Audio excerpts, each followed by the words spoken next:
இங்கே வந்திருக்கும் எல்லாருக்கும் வணக்கம். உள்ளே வரும்போது பெருசாக நர்வஸாலாம் இல்லை, ஆனால் இவ்வளோ பெரிய க்ரௌடு இவங்களெல்லாம் பார்க்கும்போது பக்குன்னு ஆயிடுச்சு. பட் ஆனால் எல்லாரும் அவங்க டைம் கொடுத்து இங்கே வந்ததுக்கு ரொம்ப ரொம்ப தேங்க்ஸ்.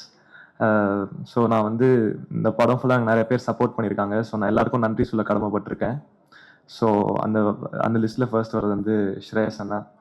ஸோ அவரும் எனக்கு அந்த கால் தான். நார்மலாக ஒரு நாள் கால் பண்ணி சார் வீட்டுக்கு வா அப்படின்னு சொன்னார். சரி நானும் கேஷுவலாக போனேன். அதுக்கப்புறம் ஆஃபீஸ்க்குள்ளே கூப்பிட்டு போனாங்க. என்னெல்லாம் ஆஃபீஸ்க்குள்ளே கூப்பிட மாட்டாங்களே, நான் எதுக்கு ஆஃபீஸ்க்குள்ளே போகிறேன்னு நானும் போனேன். பார்த்தா அப்போ சார் வந்து கூப்பிட்டு சொன்னாருப்பா, இந்த நிலவுக்கு என் மேல் இருக்கும் படத்தில் வந்து நீ லீடாக பண்ணுற அப்படின்னாரு. எனக்கு வந்து காலும் ஓடல கையும் ஓடல, நான் அப்படியே நின்றுட்டேன். எனக்கு என்ன ரியாக்ட் பண்ணுறதுனே தெரில. ஸோ அந்த கால்க்கு ஸ்ரேயஸ் ரொம்ப தேங்க்ஸ். அதுக்கப்புறம் வந்து இந்த படத்தோட விஷுவல் டைரக்டர் காவ்யா மேம்க்கு நான் ஒரு பெரிய தேங்க்ஸ் சொல்லணும். ட்ரெய்லர் பார்த்தேன், அது நான் தான் நம்பவே முடியல. என்னை ரொம்ப டிஃப்ரெண்ட்டாக காமிச்சிருக்காங்க. So thank you so much Kavya ma'am. You been a big support for me through this film. And அடுத்து அஸ்வத்தானாவுக்கு நான் ஒரு பெரிய தேங்க்ஸ் சொல்லணும். நான் கேமரா முன்னாடி இல்லைன்னா அஸ்வத்தானா கூட தான் இருப்பேன். ஸோ என்னை எப்போ பார்த்தாலும் என்ன நான் ஸ்ட்ரெஸ்டாக இருந்த ஃபர்ஸ்ட் அவர் தான் பார்த்து பேசி சில் பண்ணி விட்டு என்ன போயிடுவார். So thank you அஸ்வத்தனா. தென் அடுத்து வந்து என்னோட மை லவ்லி காஸ்ட்ன்னு சொல்கிறத தாண்டி நான் என் ஃப்ரெண்ட்ஸுன்னு தான் சொல்லணும்.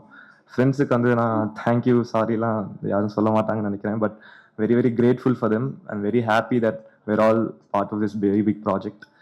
And நெக்ஸ்ட் வந்து பிரிட்டோ சார், இந்த படத்தோட கேமராமேன்.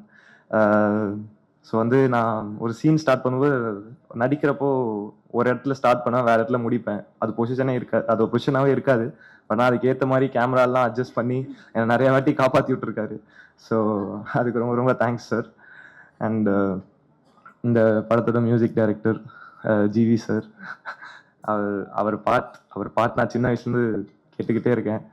ஸோ சார், அண்ட் உங்கள் மியூசிக்கில் டெபியூ பண்ணுறது வந்து ரொம்ப ரொம்ப பெரிய blessing sir. So thank you so much sir. தென் ஸோ அப்புறம் அந்த படத்தோட எடிட்டர் பிரசன்னா சார் இருக்காரு. ஸோ அவரும் எனக்கு ரொம்ப பெரிய சப்போர்ட்டாக இருந்திருக்காரு. அவருக்கும் ரொம்ப பெரிய தேங்க்ஸ். அண்ட் கடைசியாக the most important person in my life and the director of the film Dhanush sir. அவருக்கு நான் தேங்க்ஸ் சொல்ல ஆரம்பிக்கணும்னா அந்த லிஸ்ட்டு போய்கிட்டே இருக்கும், அதுக்கு ஒரு எண்டே கிடையாது. ஸோ ஆனால் வந்து என்னால் தேங்க்ஸ் மட்டும்தான் சொல்ல முடியும். அண்டு எப்படி வந்து நான் அவர் எனக்கு பண்ணதுக்கெலாம் தேங்க்ஸுங்கிற ஒரு வார்த்தை பத்தாதோ, நான் அவரை படுத்தின பாட்டுக்கெலாம் சாரிங்கிற ஒரு வார்த்தையும் பத்தாது. ஸோ பட் ஆனால் I can only ask sorry sir. I'm very very grateful. Thank you sir. நீங்கள் என்ன நம்பி எனக்கு இந்த வாய்ப்பு கொடுத்தீங்கன்னு தெரில, but I'm very very grateful for it sir. I will keep working hard. Thank you so much sir. And 21st February படம் வந்து தியேட்டர்ஸில் பார்த்து என்ஜாய் பண்ணிவிட்டு சொல்லுங்கள். Thank you so much.